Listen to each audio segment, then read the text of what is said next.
우리 임신님은 장로교는 다니셨습니까? 장로교는 다니셨습니까? 구원받기 전에? 안 다녔습니다. 근데 장로교 사람들 하면 그 아침에 힘차게 오셔가지고 정말 장로교 안 다니는 걸로 알고 있는데 잘하시네. 그 임찬신님 이번에 못 참석하셨는데 지금 러시아에 누굽니까 저기 나중열님 대신해서 지금 가 계십니다. 나중열님이 6개월 뭐 120일인가 얼마 분이 못 있으니까 날짜가 차서 대신 지금 거기 사역을 담당하고 아마 1월 말인가 2월 초인가 오신다고 그래요. 예? 2월 4일 날 오신답니다. 그리고 박양금장님은 지금 국내에 들어와 있는데 오늘 그저 누구죠? 신무신대님, 신무 김현기님, 비싼 일들이 많아가지고 경도 있고 저기 어머님이 아프셔서 누구 가서 돌볼 사람이 없어서 두둑이 지금 그 매여 있습니다. 그 성도의 어머니인데 또 그러자면 주님만의 모친인데 좀 상당히 안 좋은가 봐요. 옆에 보호자가 있었는데 할 사람이 마땅치 않아서 그렇게 하시면 좋겠습니다. 누가복음 23장 1절을 오늘 보십니다.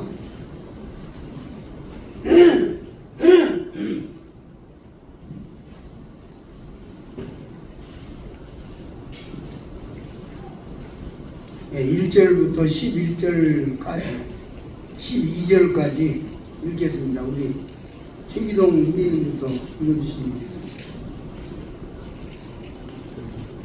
누가복음 23장 1절부터 한 절씩 읽으시면 되겠습니다. 무리가 다 일어나 예수를 빌라도에게 끌고 가서 그가 이르되 우리가 이 사람을 보내 우리 백성을 미혹하고 가이사에게 세금 바치는 것을 금하며 자칭 왕 그리스도와 하다이다 하니 빌라도가 예수께 물어 이르되 내가 유대인의 왕이냐 대답하여 이르시되 내 말이 옳도다. 빌라도가 대제사장들과 우리에게 이르되 내가 보니 이 사람에게 죄가 없도다 하니 우리가 더 과하게 말하되 그가 온 유대에서 가르치고 갈릴리에서부터 시작하여 여기까지 와서 백성을 소동하게 하나이다. 빌라도가 듣고 그가 갈릴리 사람이냐 물어 헤롯의 가말에 속한 이를 알고 헤롯에게 보내니 그때 헤롯이 베르사베에 있더라. 헤롯이 예수를 보고 매우 기뻐하니 이는 그의 소문을 들었으므로 보고자 한지 오래였고 그가 무엇이나 기적 행하시는 것과 여러 가지로 연락하지 아니하시니 베드로와 세번들이 있어서 성서 보고하였다. 헤롯이 그 공병들과 함께 예수를 높이 먹이며 희롱하고 빛나무를 입혀 빌라도에게 보내니 헤롯과 빌라도가 전에는 원수였으나 당일에 서로 친구가 되니라. 네, 여기까지 보셨습니다. 이제 누가복음 23장은 주님이 십자가에 끌려가서 죽으시는 장면이 나오고 있습니다. 우리가 22장까지 말씀을 이렇게 읽었는데 22장을 공부할 때에 우리는 이제 주님께서 십자가에 끌려가서 십자가에 달리시기 전에 마무리 작업을 하는 것을 우리가 보면서 주님께서 이제 그 만찬에 관한 것과 또 제자들이 배반할 것과 또 나아가서 이제 기도하면서 참 잡혀가는 이런 장면들을 봤어요. 23장에서 이제 우리는 주님이 세계의 재판이라고 할 수 있는 십자가에 끌려가서 죽으시는데 예수님이 죽으시는 장면을 저는 보면서 이 세상이 사탄 마귀가 이 세상을 어떻게 이끌어가는가, 어떻게 악으로 악한 길로 끌고 가는가에 대해서 참 깊이 생각을 해 보았습니다. 이제 이 누가복음 23장은 제일 첫 마디 무리가 다 일어나로부터 시작을 합니다. 그러니까 이것은 하나님의 뜻도 아니고 어떤 개인적인 사람의 뜻도 되지만은 그 무리가 하는 배후에는 약한 지도자들이 있죠. 무리가 일어나서 예수를 송사했어요.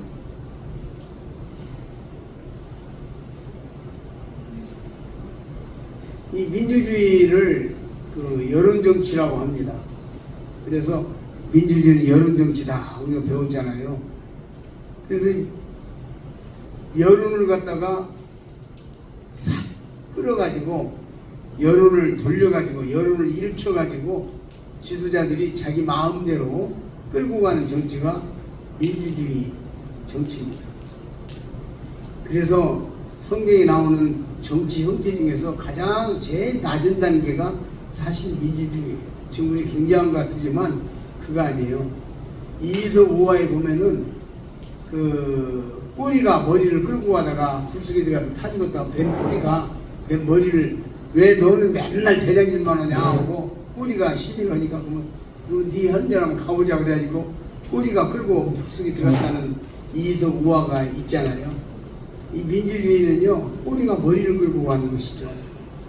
그래서 성경이 말하고 있는 것은 왕정입니다. 그 왕정인데 왕이 정직하고 착하고 인격적인 왕을 지지하고 있죠.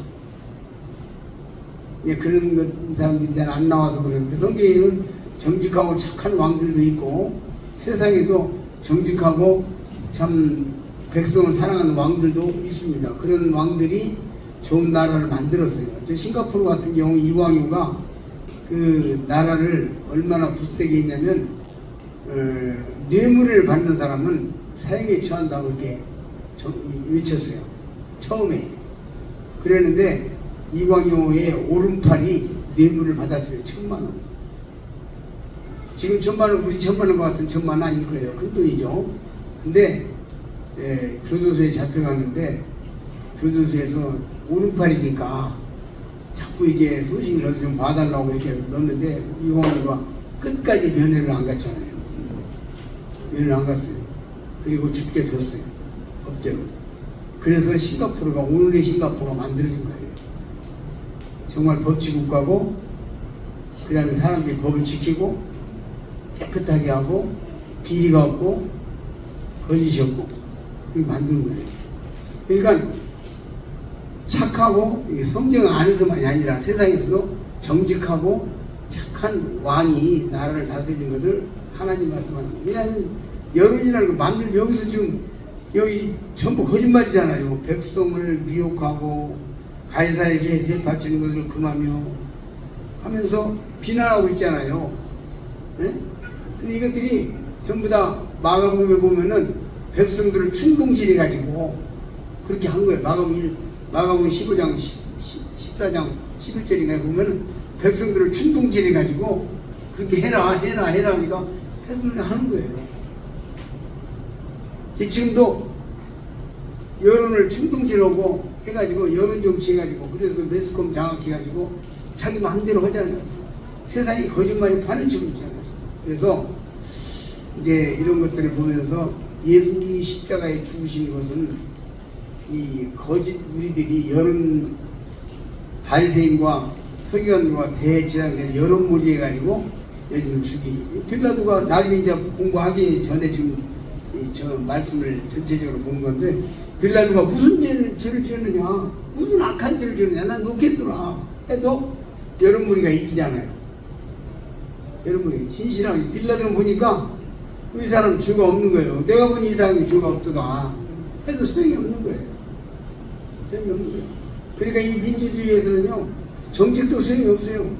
근데 보세요 100명 중에서 99명이 반대하고 한 명이 찬성하는데 한 명이 맞을 수 있는 거예요. 그렇죠? 한 명이 맞을 수 있는 거예요. 그래서 소용없는 거예요. 숫자가. 그래서 이런 것들을 보면서 예수님도 이 세상의 악한 사탄 마귀의 이런 여론몰이에 돌아가신 거예요. 여러분이 돌아서 여기서 이제 제가 이 말을 끄집어내는 이유가 있어요.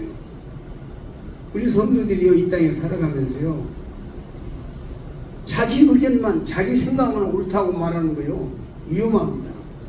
내가 서로 이거 옳다고 생각해도 다른 어떤 형제가 나는 생각이 다르고 이렇다고 하면은 그것을 고려해보고 생각해보고 다시 한번 생각해보고 대화해볼 수 있는, 저도 그런 것들이 잘은 안 됩니다만 노력을 해요. 많이 나이가 들어가니까 더 그렇고 이게 이제 필요한 거예요.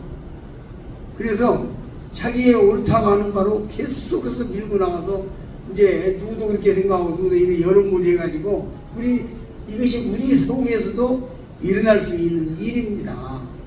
교회 안에서도 뭐 어디에서 이렇게 투표해가지고 뭐 뽑았다고 그러고 이러는데 사실은 적절한 건 아니에요. 성경에 그런 게 없고 성경에 그런 게 없잖아요. 때문에 정말 하나님의 뜻이 무엇인가, 이 성경은 말하냐 하나님의 뜻이 무엇이냐 이걸 말하고 있잖아요. 어떤 투표라든지 이런 것들이 성서적이냐 아니라고 합니다. 한국 모임 초창기 때 집사를 투표했어요. 이거 초창기 때입니다. 70년대 얘기하는 거예요. 제가 80년대 초 70년대 말 이야기하는 거예요. 그 성도들 한 30명 40명 되는 데서 투표를 했는데 뭐 처제 이게 족속 많은 사람이 되어버린 거예요. 그리고 그 없는 사람은 더 영적으로 상당한 영역이 있어서 끝났어요. 그리고 그 처제 뭐 이렇게 가지고 올라간 사람들 덩어리는 지금 모임이 없어요. 오늘날. 그래도 거기서 소외됐지만 꿋꿋하게 주님을 지키는 참모가 되고 다 주님 섬겼어요. 저는 그것이 박혀 있어요. 내가 그걸 봤기 때문에. 그러니까 교회 안에서도 여론몰이를 하고 안 돼요. 그러지 말고 하나님의 뜻이 무엇이냐. 내가 주장하는 바가 다른 형제들과 같은 여러 사람의 의견이 있어도 틀릴 수도 있는 거예요. 그러니까 내가 틀릴 수 있다는 것을 인정하는 데서부터 서로 화목이 나오고 대화가 나오고 교제가 나오고 교회 화평이 나오는 거죠. 그래서 뭐라고 그랬죠? 장로들에게 주장하는 자세로 하지 말고 그 말을 한 거예요. 이 사람들 예수님 죽여야 된다고 주장하잖아요. 그것도 무리를 이어가지고 소리를 막 억작같이 질러가지고 빌라도에 말이 묻혀버린 거예요. 이제 방향은 또 이렇습니다. 이 당시 로마의 다른 지역에 큰 전쟁이 있었어요. 그래서 각 지역에서 최소의 군대만 놔두고 전부 차출을 해갔어요. 군인을. 그러니까 이제 여기도 밀란이 일어나지 않도록 보호만 하고 있어도 되는 거예요. 근데 여기서 이제 밀란이 일어나가지고 또 여기서 시끄러워 버리면 이제 카이사에게 징계받는 거죠. 이 빌라도도 자기 출세를 위해서는 어쩔 수 없이 허락을 한 거예요. 군인들이 수가 적고 못 막으니까. 상황이 그렇게 된 거죠. 이 상황이 지금. 거기다가 이제 여론몰이 해가지고 결국 예수님은 바라바라고 하는 악한, 좀 우리가 객관적으로 생각할 때 얼마나 악한 겁니까? 이 착한 사람 병자 고쳐주고 죽을 사람 살려주고 죽은 사람 살리고 죽을 사람도 살려주고 이런 아름다운 세상에서 사상 유리 없는 엄청난 아름다운 일을 행하고 아무 틈도 잡을 수 없는 이런 상황 속에서 살았던 우리 주님이 그 살인한 살인자 그런 사람하고 그 사람 풀주라고 그러고 요 죽이라고 그러고 말도 안 되잖아요. 이런 일이 여러무리에서 일어났다고요. 악한 사람들을 위해서 일어났고. 그렇기 때문에 우리는 남을 나보다 낮게 여기고 하는 말씀도 있잖아요. 빌립보서에. 이 말씀이 그래요. 그래서 우리가 까딱 잘못하면 여러무리를 이 사람들을 정죄하는 게 아니라 오늘날 우리들도 교회 안에서 섬겨가면서 까딱 잘못하면 여러무리적인 생각 이런 것들 조심해야 된다는 생각을 하게 됩니다. 무리가 일어나서 송사한 거예요. 대제사장 무리들이 충동질한 거예요. 하라고. 아마 돈 몇 분이 전인지는 모르겠어요. 충동질했어요. 마가복음에 그게 나오죠. 그래서 무리가 다 일어나 예수를 빌라도에게 끌고 가서, 저에게 끌고 가서 빌라도에게 끌고 간다고 하는 예수를 끌고 가. 이 장면은 또 기가 막힌 장면이잖아요. 예수님이 누굽니까? 히브리서 1장 3절이나 빌립보서 2장이나 기타 여러 말씀에 보니까 예수님은 하나님의 여호와예요. 그게 지금 이 민간 이 미물 같은 인간이 창조주를 끌고 가는 거예요. 창조주는 끌려가는 거고, 이 장면이 그런 장면. 끌고 가는 거예요. 창조주를 끌고 가는 거예요. 그래서 질질 끌고 간 거예요. 억지로. 그게 주님께서 끌려가신 거예요.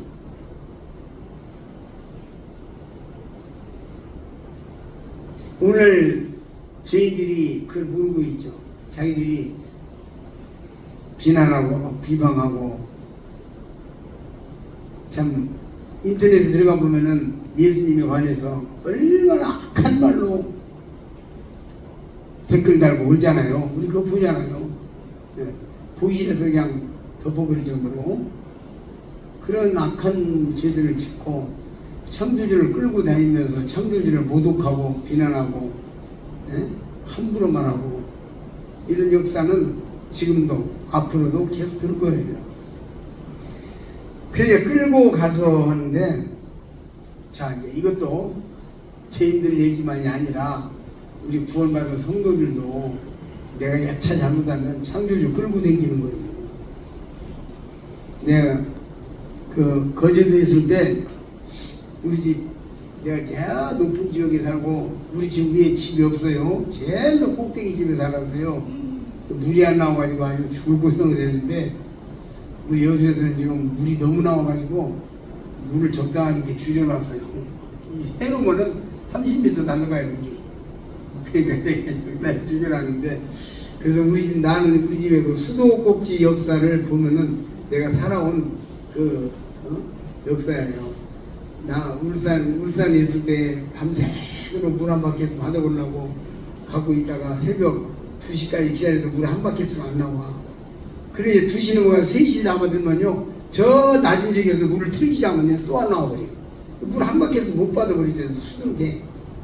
이런 세월을 살다가 거제도에서 또 그렇게 살다가 남원 오니까 이제 물이 조금 그런 데로 나오더라고. 질질질 나와도 나주 오니까 이제 물이 괜찮게 나왔어요. 지금 여수에서는 물이 너무 나와가지고 그냥 다 틀면 한 30m 날아간다니까요. 그래서 내가 실제로 우리 앞에 그 빈터 있을 때 거기다 곡식을 심어놓고 우리가 뭐 좀 심고 10m, 20m 전방에서 이렇게 줬어요. 물을 이렇게 줬다고. 지금은 이제 물을 3분의 2를 줄여야 물이 적당히 쓸만큼 나옵니다. 조금만 들고 다 틀면 큰일 나요. 3분의 2도 더 들어요. 아마 4분의 3을 줄일 거예요. 그런데 이제 우리 집 앞에 저수지가 있었어요. 우리 집에서 나와서 한 20m 가면 바로 저수지예요. 애들 저수지에 빠지면 나 수영도 못하고 큰일 나는 거예요. 그러니까 애들이 그때 우리 유미 중학교 1학년, 2학년, 1학년 때 애들이 이제 유치원이죠. 다들 유치부죠. 그래 걔들 가지 말라고, 거기 가지 말라고, 여기 저수지 너희들만 가지 마라, 엄마 아빠 같이 가고 가지 말라고 단속을 해도 이놈들이 거기를 꼭 가네. 그래갖고 애 맞은 적도 여러 번 있었어요, 애들. 근데 어느 날 보면은 저수지 가서 또 가서 앉아있는 거예요. 경사졌어요, 니부도 이렇게 뚝뚝. 그 쫓아가지고 이제 하는데, 자 보세요. 아이가 이제 가서 저수지에 이제 놉니다. 그러면 내가 그걸 보면은 또 있을 수 없잖아요. 위험하니까 쫓아가가지고 이제 가서 데리고, 이쪽에 보면은 물 내려가는 게 조금 이렇게 잔잔한 데가 있어요. 거기서 그냥 한참씩 앉아서 놀다 오고 그랬는데 아이가 생각을 합니다. 봐라, 아빠도 여기 와서 같이 놀고 있지 않느냐, 재미있게. 내가 저수지에 온 것은 하나님의 아버지의 뜻이었다. 잘했다. 그런 생각하면 어떻게 되죠? 지가 빠져있게 되니까 어쩔 수 없이 나를 끌고 왔어요. 지가 나는 끌려왔고, 그죠? 그것이 아버지의 뜻이 아니고 어머니의 뜻도 아니라는 거라고. 지금 우리 신앙생활에 있어서요, 내가 뭐 하는 것이 조금 잘 되고 좀 괜찮게 되고 좀 풀려나간다 해가지고 내가 하나님의 뜻대로 지금 다 행하고 있는 거 아니에요. 하나님 불쌍히 여기셔서 그냥 놔두면 죽게 생겼으니까 이게 또 마음이 이거 좀 이 잘못되면 이게 또 낙심해가지고 어떻게 될까 봐서 주님이 다 봐주고 사는 거예요. 이게 세월 지나서 뒤를 돌아다 보니까 모든 것이 은혜 이 찬송가가 공감이 되는 거예요. 근데 할 때는 몰라. 내가 잘해서 하는 줄 알아. 우리 아이가 봐라, 내가 여기 오니까 아버지도 왔잖냐, 좀 있으니까 엄마도 오고, 봐라, 이것은 아버지 어머니의 뜻이었다, 잘했다, 그럴 수 있는 거잖아요. 우리 신앙생활에서 그렇지 않은가 조심해야 돼요. 내가 지금 어떤 일이 잘 풀리고 승승장구 한다 해가지고요, 잘난 거 아니에요. 착각하면 안 돼요. 우리 100점짜리 없어요. 완벽한 사람 없고 제대로 아는 사람 없어요. 누가 제대로 알아요? 두렵잖아요. 성도들도 주님을 끌고 다닐 수 있다는 점을 알아야 돼요. 하나님은 나에 대한 다른 뜻이 있었는데 내가 고집부리니까 그냥 어떻게 해요? 봐줘야지. 심판해버릴 수 없잖아요. 심판, 나는 이미 성경에 나중에 그리스도 심판대 정의로 왔기 때문에 지금 당장 또 심판도 안 해요. 그러죠? 그러니까 우리가 하나님을 두려워하고 주님 앞에 두렵게 살아야 되는 거죠. 조심스럽게 살아야 되고,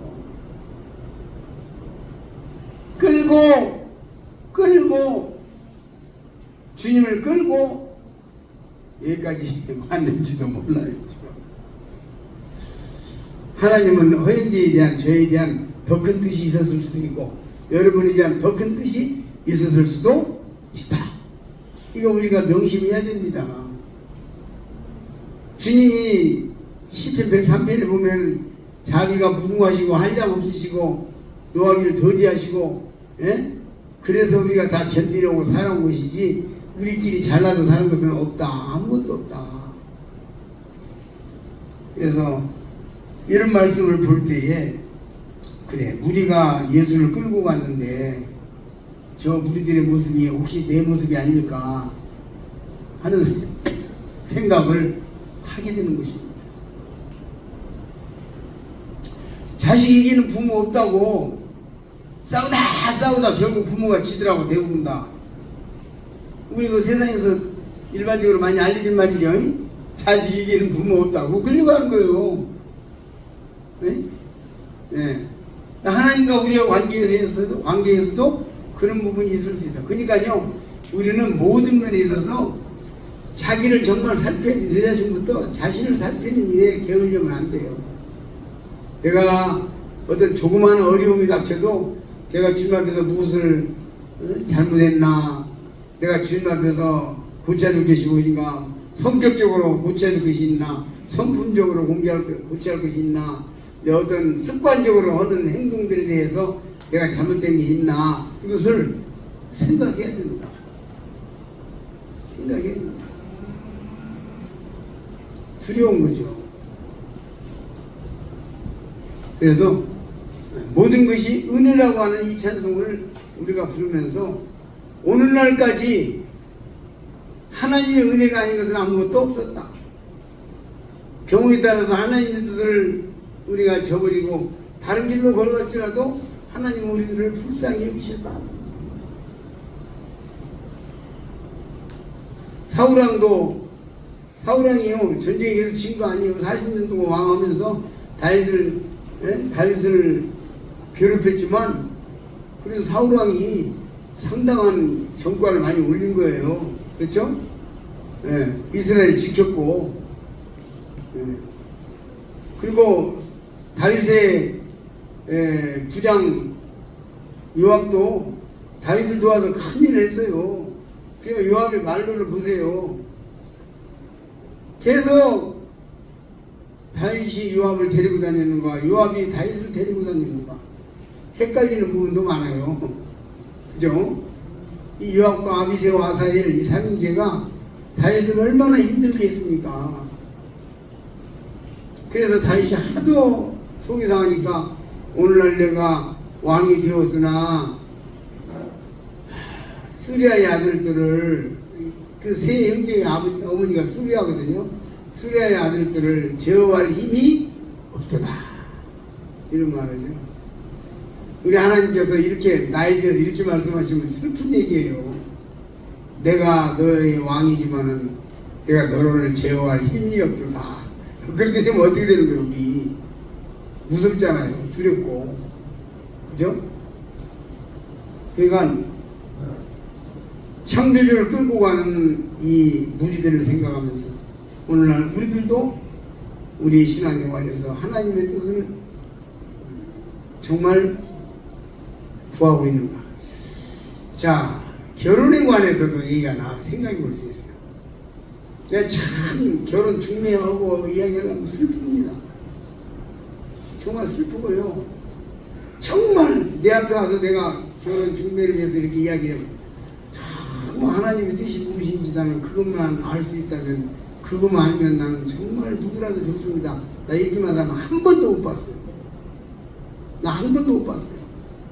뭐 키가 커야 되고 뭐 어찌해야 되고, 심지어 어디 뭐 IQ가 높아야 되고, 직장이 어찌해야 되고, 뭐 무슨 어쩌고 뭐 어떻고 이런 거 얘기하죠. 정말 하나님의 뜻인가? 정말 하나님이 나에게 주시는 짝인가? 나 거기에 대한 관심이 있습니다 하는 사람은 도대체 들어볼 수가 없어요. 이거 하나님 끌고 다니는 거예요. 그래서 자기 좋을 대로 해서 결혼했다 해가지고 하나님이 너 내가 원하는 대로 결혼 안 했으니까 너 이렇게 안 하잖아요. 그래, 이건 잘 살고 있어요? 잘 살면 뭐라고 하는지 아십니까? 내가 이거 하나님 뜻이었어. 근데 뭐 하나님 뜻이요?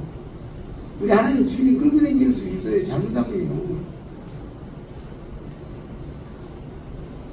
어떤 장님이 이방 결혼했어요. 그 이방 결혼했어요. 근데 이방 결혼해서 남편이 돈 받고 집안에서 잘 후에 세월이 지난 뒤에 돈 받고 살아요. 그래도 한중은 전도했잖아. 그런 것도 봤어요. 정신없는 소리예요. 그래서 우리는 현재에 의해서 하나님의 뜻을 함부로 판단하면 안 되는 거죠.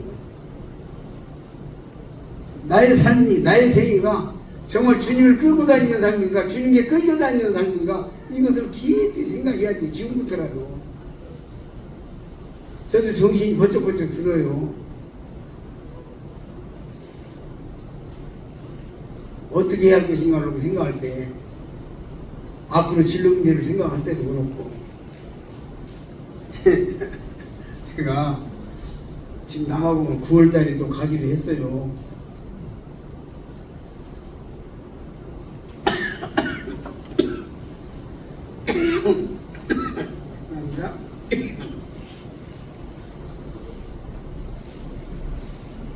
근데 남아공 제1번 첫 번째 남아공 딱 갔다 왔을 때 갔다 와서 한 번으로 끝이다 그랬어요. 아유, 나 25시간 비행기 타고 나 못 오겠다. 그래서 한 번으로 끝내려고 그랬어요. 근데 딱 아직 끝나지도 않았는데 누구야? 최문성 선생님이 끝나기 전날 저녁인가? 내년 뭐 어쩌면 내년 12월달 뭐 또 이야기를 하는구나. 그래가지고 내가 거절을 못하고 이제 마음이 약해갖고 또 그 다음 갔네. 그게 또 그 다음이니까 또 이야기. 4번을 끌려갔어. 그것은 이제 주님이 나를 끌고 가신 것으로 지금 생각이 듭니다. 이번에 4번째 갔잖아요. 이번에 5번째인가? 그쵸? 이번에 5번째 갔잖아요. 5번째 가면서 제가 가기 전에 병원에 열이틀간 입원했잖아요. 저기 한방병원에. 몸 만들어 가지고 왔어요. 몸 만들어 가지고 퇴원하고 이틀 만에 갔어요. 그리고 이제 주변에서 우리 가족들도 그렇고, 저기 이제 여보, 우리 집사람도 여보 이제 좀 힘드니까 그 이제 남아공은 좀 가까운 데로 좀 하고 뭐 이런 얘기도 하고, 우리 자녀들도 그러고 오히려 성들도 좀 눈치가 그렇고, 이정재 일대님 앞장서서 형제님 이제 남하고 입원을 하고 우리하고 같이 신방에도 집중합시다. 그래서 내가 형제 이름 팔아도 되겠어? 그랬더니 네, 이정진 파시오 팔어. 그래가지고 이제 말 기어가지고 갈 때 이제 내가 이제 이번만 가고 이제 안 간다 이렇게 생각을 했어요. 5번을 끊는다. 갔는데 도착하자마자 이번에 시작도 안 했는데 이현신이랑 같이 있었잖아요. 앉자마자 한 5초나 됐나 10초나 됐나 내년에 9월달에 합시다. 아니 시작도 안 하고 도착하자마자 10초나 됐나? 그래서 내가 아니 말을 안 할 수가 없더라고. 나 이번에 이제 요것만 하고 그만하려고 생각하고 왔다고. 이번에는 어쩔 수 없다고. 지금 내 몸도 힘들고 좀 그런 것 같다고 이제 이렇게 이야기를 했네. 그래가지고 이제 제가 그렇게 말을 하니까 자기도 아무 말 하고 지나갔어요. 지났는데 그 다음 생각을 하는 거지. 이건 내년에 9월달이야. 그래 주님을 끌고 가느냐 주님께 끌려가느냐 이게 되니까 그렇잖아요. 라고 이제 아무 소리 않고 이제 있는 겁니다. 있는데 내소토를 가보니까 내소토의 구원 역사가 막 일어나고 있는 것을 또 봤어요. 이거는 그럼요. 짐바브웨 또 전두지 한 장에 지금 15명이 복음을 시인하고 있습니다. 또 지금 뭐 아까 그 나라 이름 잊어버려. 아스칸 레스트 말고 이쪽에 또 하나 아스카논가 한 4글자인데 아스카난가 뭔가 거기서 또 뭐 이야기하고 그래서 이제 그런가 하고 지내는데 3일째 4일째 되는 날 집에 이제 전화를 했더니 실사람도 여보 당신이 분별하고 당신이 주님 뜻인가 분별해보고 말씀 받고 결정을 하고 오셔. 결정을 하셔. 내가 주님께서 부르시는 일에 대해서 함부로 말했다는 것을 저한테 얘기했대 또. 그게 우리 딸도 그래 또 그런 말 한 것에 대해서 좀 그렇게 이야기를 했대 또. 둘이 모녀간 이야기 나누고. 그래도 이제 나는 아이고 이번이 끝이 아니야. 어찌든 이제 버텨야지 생각을 하고 있는데 그러고 이제 하고 맨 마지막 나오기 이틀 전에 예배를 드리러 갔어요. 과학 본회의로. 지금까지 5번을 가도 한 번도 그런 적이 없었는데 4번을 가도 그런 적이 없었는데 이번 5번째 그 어떤 이도 다 빠진 72살인가 3살인가 거기는 70이면 우리나라에 90입니다. 그 노인이 뭐라 이거 있었는데 내가 이렇게 들어보니까 다음에 또 와서 성경 공부 해달라는 것 같대. 대충 보니까 내가 영어를 못하는데 눈치를 이렇게 들어보니까 그런 것 같대. 라고는 신부님이 이러하고 통역 좀 해보시 뭐라고 나한테 하는데 통역 하더니 뭐라고 하냐면 다음에 와서 6번째 말씀을 전해달라고 지금 요청을 하는 중이에요. 그리고 또 다른 분이 또 거기 나한테는 안 하고 신부님한테 그렇게 말했대. 다음에 와서 또 보면 말씀 전해달라고. 그래도 이제 내가 대답을 안 했어요. 그냥 왔어요. 그냥 다 수집하고. 왜냐? 하나님께서 나보고 또 끌고 가시려고 하는 거냐? 일단 두려움이기 때문에 그래서 끝까지 대답 안 하고 한국까지 왔어요. 끝났으니 안 하고. 그래 와가지고 3일인가 4일인가 있다가 9월달에 그러면 어떻게 할 것이냐고 물어보니까 어쩌고 이야기 하더라고. 그래서 이제 어떻게 한번 9월달에 그럼 한번 추진해 볼까 어쩌까 기도 중에 있다고 그랬더니 최은우 선생님이 마음 편할까 봐서 이틀 있다가 바로 스케줄을 보내버렸어. 혹시라도 마음 편할까 봐서 그런 것 같더니 보여. 이재일님이 갔다 와서 물어보니까 굉장히 판단해서 하시오. 내가 말을 그렇게 했지만 또 그러시더라고요. 그래가지고 우리가 이 문제가 중요한 문제예요. 우리가 한 발 한 발 내가 주님을 끌고 가는 거냐 주님께 끌려가는 거냐 문제를 심각하게 생각해서 이 문제를 잘하면 하나님의 놀라운 영역을 우리가 경험할 수 있는 거예요. 주님이 끌고 갈 때는 최상의 길을 가는 거예요. 최고의 길로 가시는 거지 주님은 차선이나 2차선 3차선으로 안 갑니다. 우리 객관적으로 그런 생각이 들죠? 그러니까 내가 어떤 앞에 진로 문제나 이름 나가는 문제라든지 판단하는 문제를 할 때는 하나님 앞에서 두려움과 떨림으로 해야 돼요. 저 함부로 말 많이 했어요. 지금까지 함부로 결정도 많이 하고.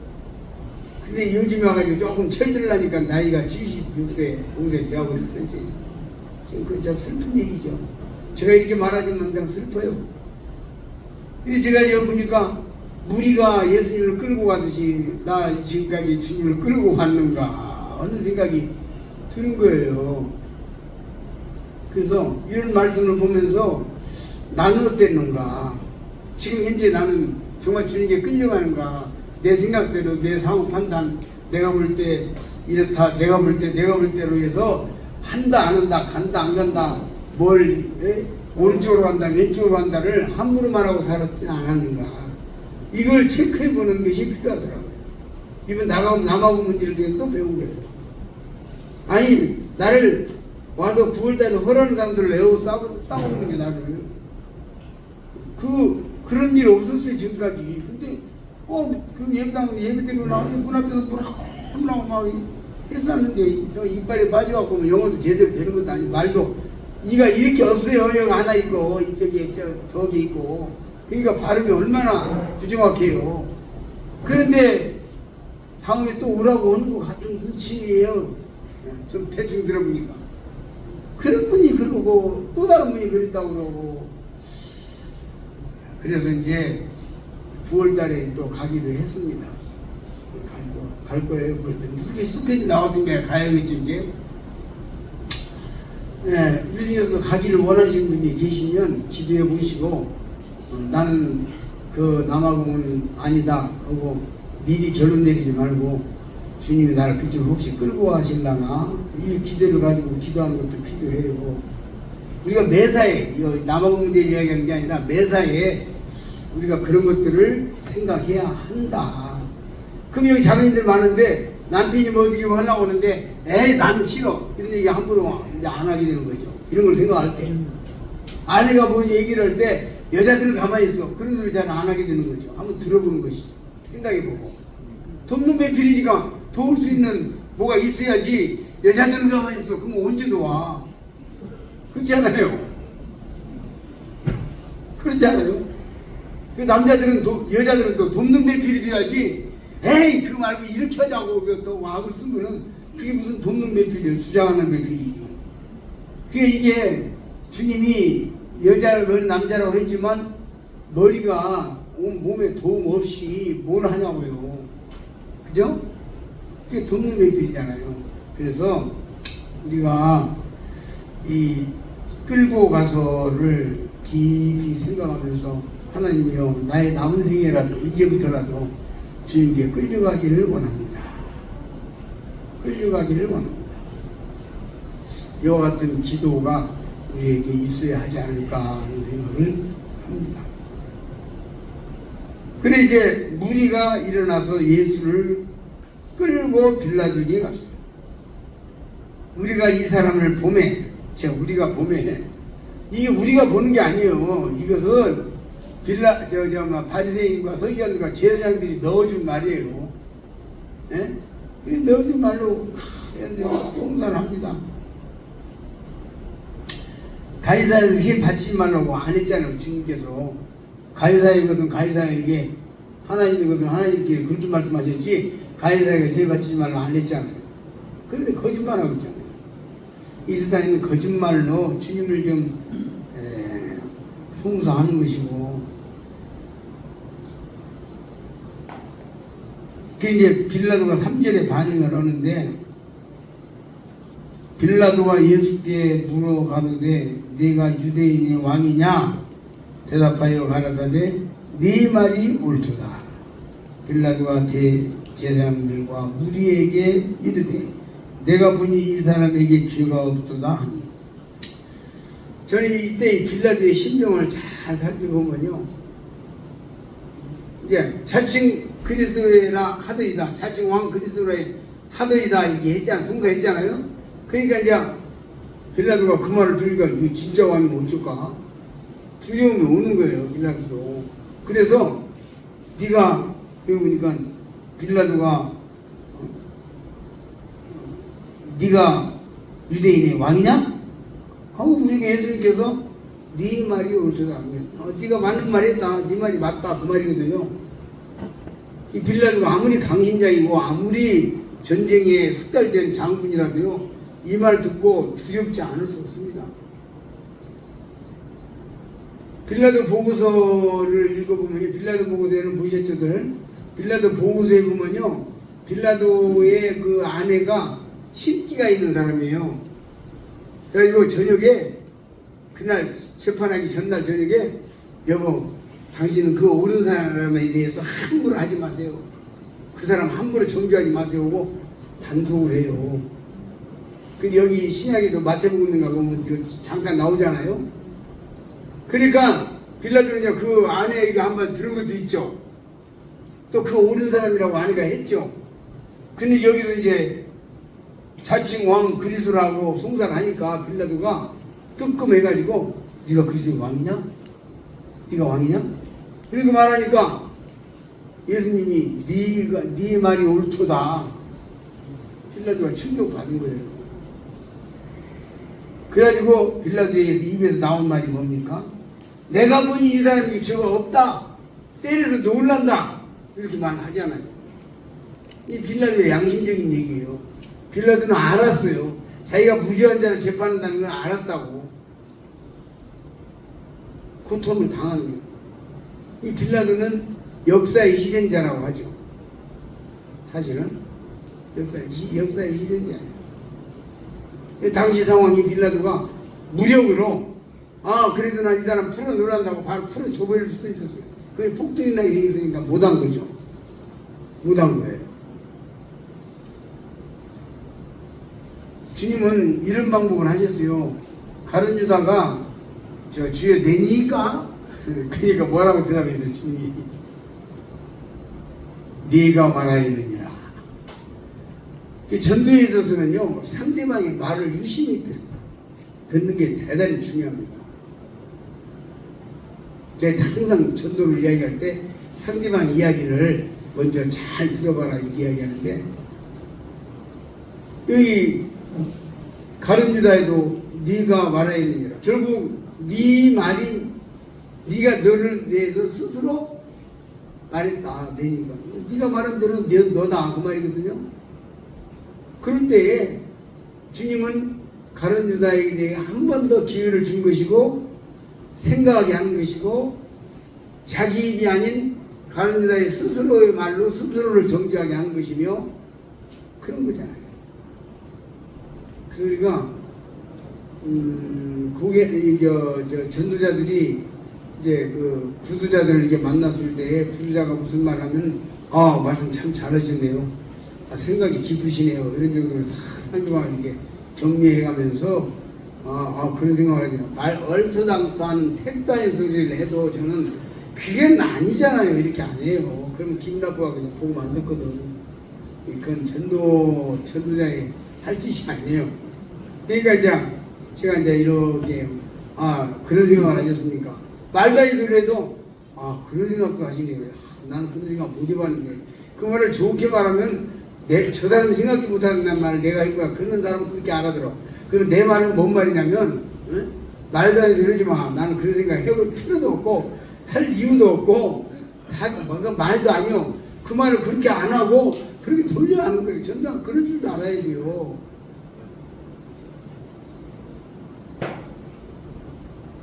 그리고 이제 근데 이런 쪽은 어떻습니까? 하고 이제 또 반대 걸로 슬그머니 제시하면 내가 쓸데없는 소리 했구나. 스스로 깨달아.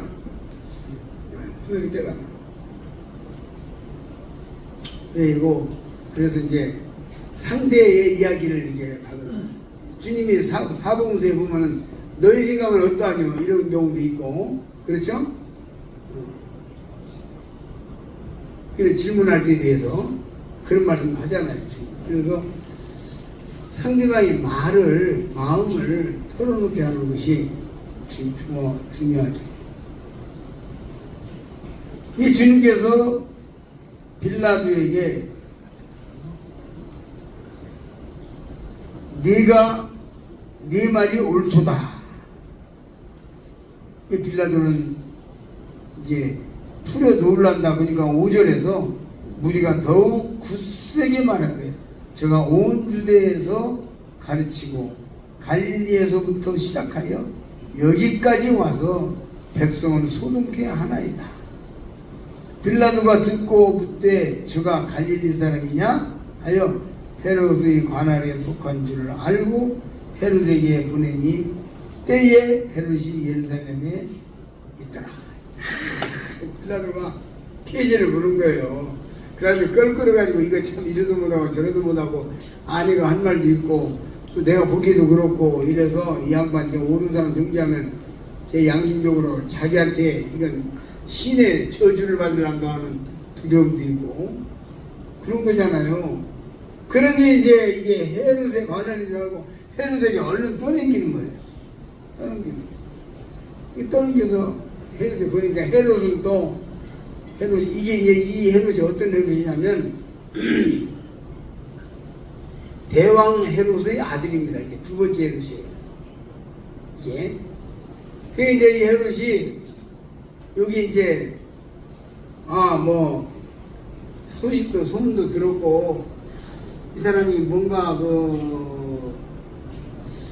뭔가 이 사람이 좀 기적도 많이 베풀었다는데 자기가 체면상 오락에서 만날 수는 없고 근데 잘 되었다. 하고 이제 딱 하는데 주님께서 헤롯 앞에서 한 말도 대답 안 하고 아니 그러잖아요. 왜 그렇습니까? 그건 간사한 사람이고 간교한 사람이고 악한 사람이거든요. 여기까지 이제 해서 중간에서 우리가 생각해 볼 수 있는 것은 지금 빌라도는 대로마를 대신해서 총독을 하고 있는 대로마로부터 인정받고 총독을 하고 있는 빌라도를 만났고 재판을 받았고 그리고 지금 헤롯을 만납니다.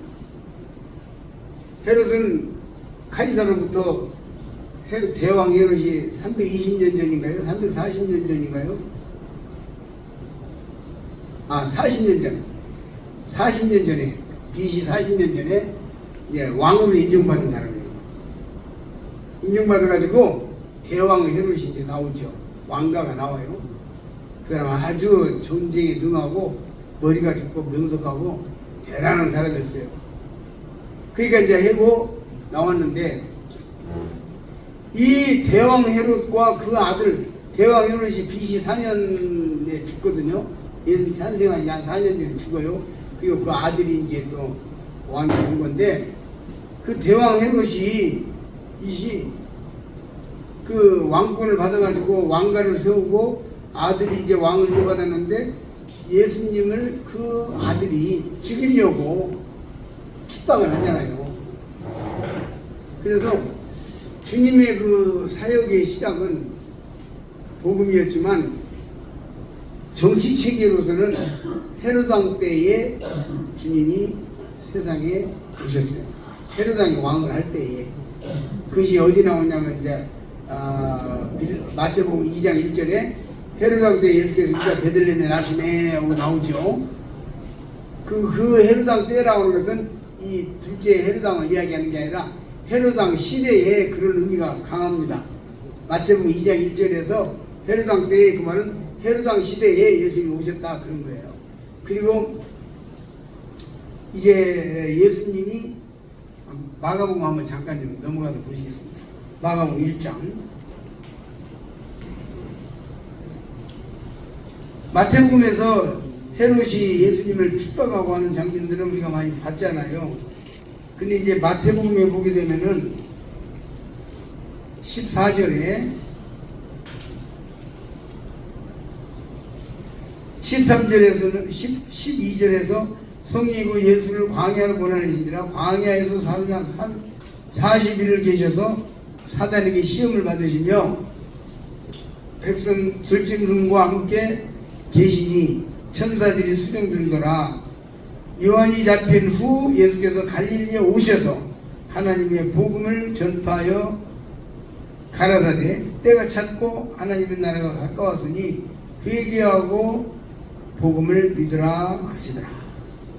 이 말씀을 제가 마태복음 4장 17절 중심으로 해서 말씀을 본 적이 있어요. 옛날에 헤롯에 대한 도전.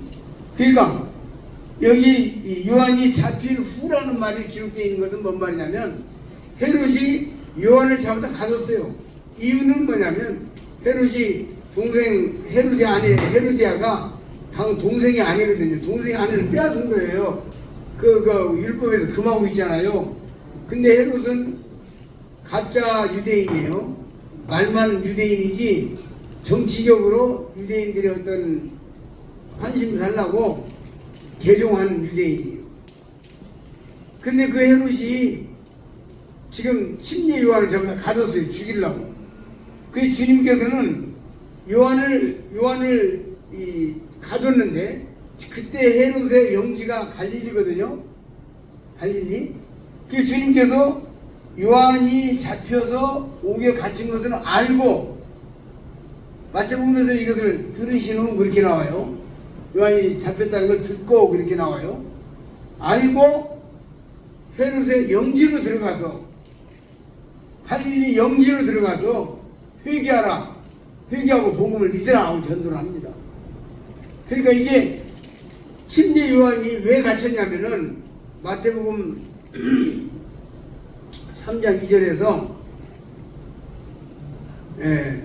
회개하라 천국이 가까우느니라 하면서 요한이 그 말씀 중심으로 해서 이 헤롯에게 회개하라고 한 거예요.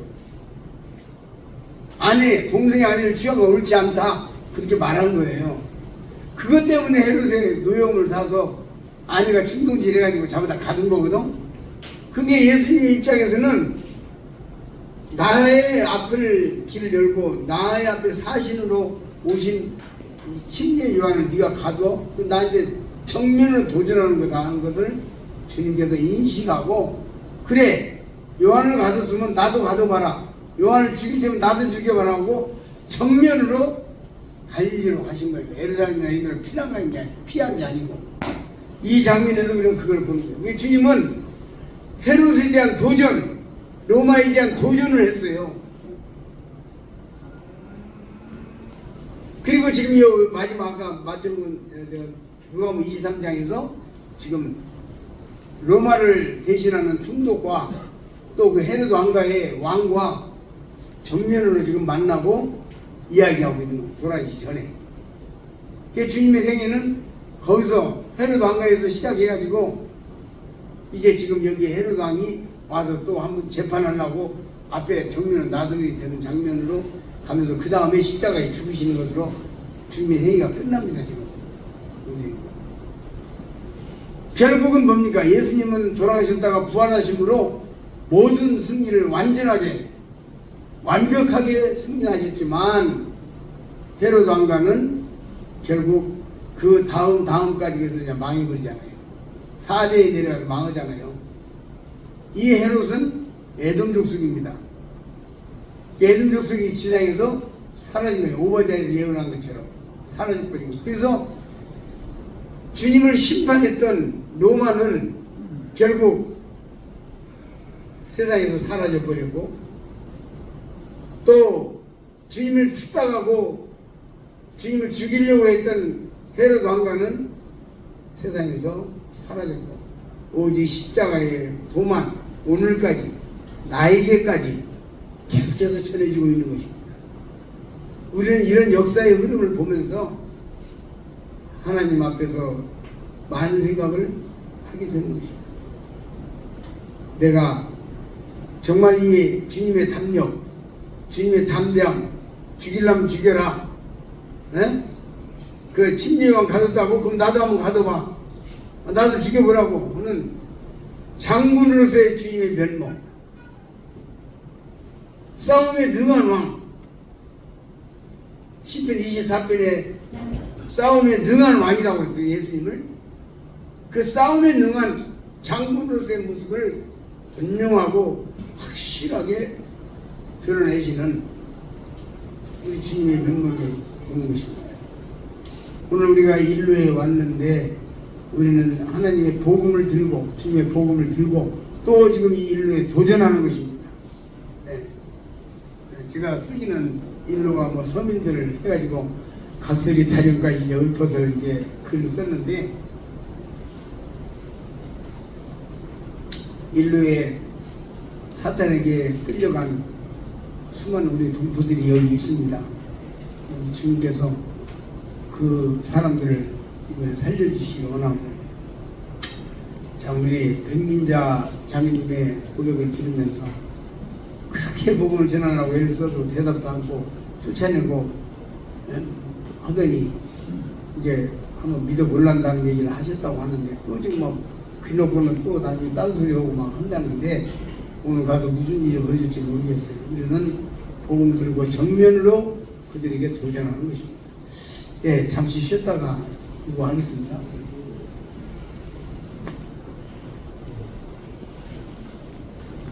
오늘 스케줄이 빡빡해서